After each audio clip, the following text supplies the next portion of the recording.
नास्तो विद्यते भावो नाभावो विद्यते सतः उभयोरपि ददष्टोन्स्त्वन्योस्तत्वदर्शिभिः. जे तत्वदर्शी पुरुष आहेत त्यांनी असा निष्कर्ष काढला आहे की जे असत, भौतिक शरीर आहे ते चिरकाल टिकू शकत नाही आणि जे सत, जीवात्मा आहे ते कधीच बदलत नाही.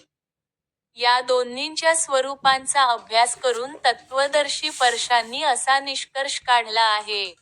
तात्पर्य परिवर्तनशील शरीर स्थायी नसते. आधुनिक विज्ञानाने मान्य केले आहे की विविध प्रकारच्या पेशींच्या क्रिया व प्रतिक्रिया यामुळे क्षणोक्षणी शरीर बदलत असते आणि याप्रमाणे शरीरामध्ये वाढ होते आणि वृद्धत्व येते. पण शरीर आणि मनामध्ये जरी सर्व प्रकारचे बदल झाले तरी जीवात्मा नित्यस्थायी राहतो. पदार्थ आणि आत्मा यांमध्ये हाच भेद आहे.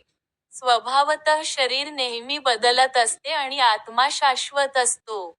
निर्विशेषवादी आणि सविशेषवादी या दोन्ही तत्वदर्शी पुरुषांनी हा निर्णय प्रस्थापित केला आहे.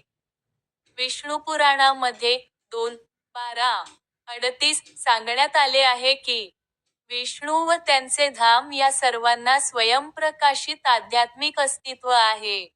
ज्योतींशी विष्णुर्भुवनानी विष्णू, सत व असत हे शब्द केवळ आत्मा आणि पदार्थाला उद्देशून आहेत. दररोज भगवद्गीतेचे श्लोक मराठीत ऐकण्यासाठी सबस्क्राईब करा.